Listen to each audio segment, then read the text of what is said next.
আমি তো চেয়েছিলাম, হয়তো বলে অনেকে যে কেন তার আরেক সন্তানের জন্মদিনে আমি বেবি বাম্পের ছবিটা দিলাম। আমি তো সেটা পজিটিভ ওয়েতেও দিতে পারতাম। আমি কি চাইতে পারতাম না যে তার ওই সন্তানের বার্থডেতে আমার এই সন্তানটাও থাকুক, সে বাবা হিসেবে তার দুই সন্তানকে একই চোখে দেখুক, দুই চোখে না দেখে। সে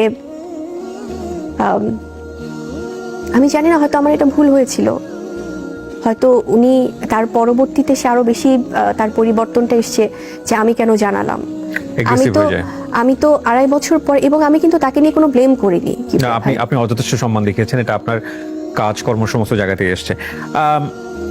সো এরপরে তো আপনি লাইফে যেটা ফেস করেছেন আপনার বেবি ছবি দেওয়ার পরে বা সংবাদ বেবি ছবিটা কিন্তু একসাথে দিয়েছি, রাইট, সংবাদ মাধ্যমে বিষয়গুলো ক্লিয়ার হওয়ার পরে, এবং অনেকেই বিভিন্ন রকম ভাবে বিষয়গুলোকে ব্যাখ্যা করেছে যে কেউ কেউ তো একবারে স্পষ্ট করে বলেই দিয়েছে যে আপনাদের মধ্যে আসলে বিয়েই হয় নাই। এটা যারা বলে কিবরিয়া ভাই, তাহলে এটা যদি কেউ মিন করতে চায় তাহলে তো শেহজাদের জন্য আমাকে এখন তার আবার বিয়ে করতে হবে। মানে এগুলো হচ্ছে যে একটা, কারণ একটা বিষয় কি, এই কথাগুলো কিন্তু তার প্রথমবারেও 2017 সালেও এসেছিল যে বিয়ে হয়নি কিন্তু সন্তান তার, বউ তার না। মানে এই জিনিসগুলো প্রত্যেকবারই এই ধরনের ঘটনা আসলে এটা আসলে এটা অনেকেই তৈরি করতে চায়। কিন্তু এটার পেছনে যুক্তি আছে। যুক্তিটা হচ্ছে এরকম যে ধরেন আমরা যদি উপবিশ্বাসের কথা বলি বা আপনাদের কথা বলি, দুজনের ক্ষেত্রে আমরা দেখলাম যে সামহাউ আপনারা কেউই আসলে লিগ্যাল কোনো স্টেপ নেননি। আর অনেকেই বলছে যে আসলে আপনারা নিতে পারেননি কারণ আপনাদের হাতে লিগ্যাল কোনো পেপারই নাই। বিয়ের ব্যাপারটা বা লিগ্যাল স্টেটমেন্টের ব্যাপারটা, এটা যদি কেউ ওভাবে আনতে চায় সেক্ষেত্রে তো আমার মনে হয় যে তাহলে শেহজাদের জন্য তো তাহলে এটা তাহলে এখন আবার মানে এটা আনতে হবে, বিয়ে-শাদী করতে হবে, বিয়ে-শাদী করতে হবে যদি কেউ এটা অস্বীকার করতে চায়। কিন্তু এটা অস্বীকার করার কোনো ওয়ে নেই, বিকজ এটা খুব লিগেলি হয়েছে এবং আমাদের সংসার ছিল, সমস্ত কিছুই ছিল পুবাইলে, স্পেশালি বিকজ আমরা তো গুলশানের বাড়িটাতে পুবাইলে ছিলেন আপনারা। হ্যাঁ, কারণ গুলশানের বাড়িটাতে তো তার সমস্ত অফিসিয়াল বা তার কাজের লোকজনের যাওয়া আসা ছিল। রিসেন্টলি আমরা দেখলাম শাকিব খানের সঙ্গে উপবিশ্বাসের এক ধরনের ঘনিষ্ঠতা বেড়েছে বলে আমরা সব জায়গাতেই জানি। ইভেন উপবিশ্বাস এসেছিলেন আমার এই অনুষ্ঠানে, সেখানেও আমি তাকে এই প্রশ্নগুলো করেছিলাম। এই বিষয়টা কি আপনার সংসারের জন্য কাল হলো কিনা আমি জানি না, এইভাবে প্রশ্নটা করা ঠিক হচ্ছে কিনা।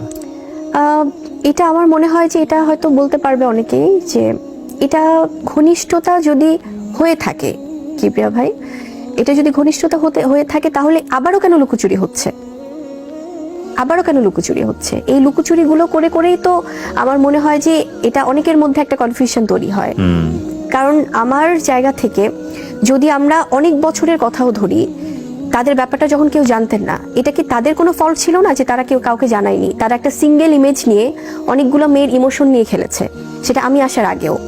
এবং হয় না যে মেয়েরা যখন, আপনি ভাইয়া উনি অনেক জায়গায় বলেছেন, উপবিশ্বাস অনেক প্রোগ্রামে বলেছে যে বুবলি তো হয়তো ভেবেছে সিঙ্গেল, এই জন্য হয়তো এরকম। তো একটা সিঙ্গেল মেয়ে তো একটা সিঙ্গেল ছেলেকেই তো আসলে তাদের মধ্যেই তো একটা রিলেশন হয়ে বিয়ে হবে, এটাই তো স্বাভাবিক।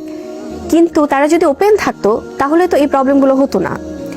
এবং আজকে আমার এই সম্পর্কের ব্যাপারটা তো ভাই সবাই জানে, এবং সেখান থেকে যদি আবারও কোনো কিছু লুকোচুরি ভাবে হয়, আপনি যেটা বলছিলেন যে অনেকে নিউজ থেকে শুনছে বা অনেকে আকার ইঙ্গিতে বোঝাচ্ছে, কোনো কিছু প্রশ্ন করলে হাসে, কোনো কিছুই করলে হয়তো অন্যভাবে বলে, স্টিল ডিভোর্সের পরেও এখনো শ্বশুর শাশুড়ি বলছে আমার, মানে সেই জায়গা থেকে, এবং তাদের এই সখ্যতাটা যে গড়ে তুলছে এটা কেন ক্লিয়ার হচ্ছে না?